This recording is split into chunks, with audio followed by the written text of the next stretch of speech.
Bonjour les amis! Quand on m'a offert l'opportunité de vous adresser la parole, chères finissantes et finissants en 2020, je voulais m'assurer que mon message soit à la hauteur de votre vitalité et de votre promesse. Je ne savais pas si en moi se trouvait la sagesse nécessaire pour ce message. Surtout, je ne savais pas si j'étais déjà devenu trop ringard ou grincheux. Donc, j'ai longtemps cogité là-dessus et je suis venu à la malheureuse conclusion qu'il est trop tard. En tout cas, désolé, mais je vous souhaite bonne chance. OK, ciao. Ben non, il fallait juste que je m'habille bien pour l'occasion et puis je prenne un peu le temps de réfléchir. Je suis même allé chercher un peu d'aide en sondant les plus sages personnages de notre collectivité. Leur discours était unanime, mais ce que je cherchais était déjà devant moi. Les dernières semaines ont été plutôt douloureuses, lourdes, mais inspirantes, ailleurs comme ici. On constate que dans le monde, les choses ne changent malheureusement pas très vite et demandent notre attention à tous et toutes. Toujours aussi pertinentes sont les questions auxquelles font face les jeunes aujourd'hui. Quelle est ma place dans le monde et que sera ma contribution? Excusez, une minute. Oui? Ah oui, une autre bonne question. Qu'est-ce que je fais de ma robe s'il n'y a pas de bal des finissants? Bien, finalement, vous allez tous bientôt rentrer dans le monde du travail ou aller faire des études postsecondaires ou certains préparent un grand périple outre-mer. Bien, il y a quand même peut-être la plage Albert. En tout cas, ces grandes questions vont bien au-delà de notre occupation professionnelle. Et dans le fond, voici mon point, notre gagne-pain ne définit pas notre personne et ne limite pas notre capacité à transformer le monde autour de nous.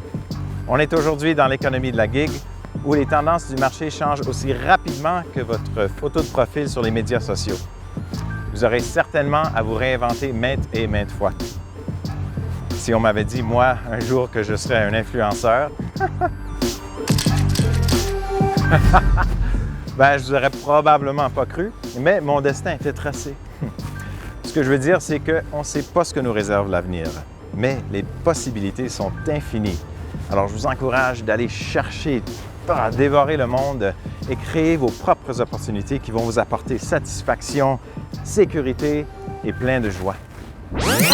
Faisons marche arrière un peu.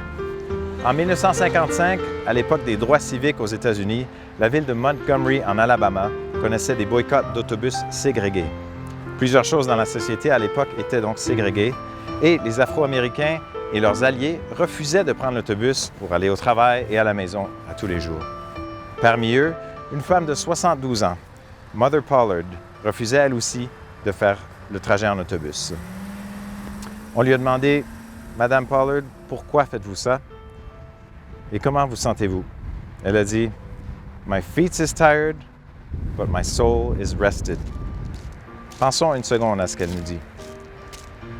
Évidemment, on comprend pourquoi ses pieds étaient fatigués et son âme était au repos, mais j'oserais dire, en allant un peu plus loin, que son âme était peut-être en plein essor, parce qu'elle était du côté de la justice et d'une justice universelle qui nous affecte tous. Et nous voici en 2020, en plein milieu de l'effervescence du mouvement Black Lives Matter et d'une pandémie. Et partout comme ailleurs, le gouffre d'équité entre riches et pauvres, hommes et femmes et personnes non binaires, entre privilégiés et non privilégiés demeure un problème colossal. Défaire les forteresses insidieuses de la patriarchie et du racisme, c'est la responsabilité de chacun et chacune d'entre nous. Mais heureusement, chers élèves, vous possédez une trousse à outils redoutable. 1. Vous avez complété une éducation secondaire en français dans un milieu minoritaire, pas n'importe quoi. 2. Vous incarnez le meilleur de notre belle communauté franco-manitobaine par votre diversité inclusive. 3. Bien plus que les générations avant vous, vous êtes citoyennes et citoyens du monde. 4. Vous avez la capacité de rêver des rêves éclatés et de les réaliser et de les partager avec vos proches, vos collègues et le monde entier. Alors, je vous supplie de rêver grand, parce que vous avez les outils, vous avez le pouvoir et vous avez bien sûr la responsabilité. Je vous souhaite d'être des élèves pour la vie. Je vous souhaite aussi d'embrasser le changement.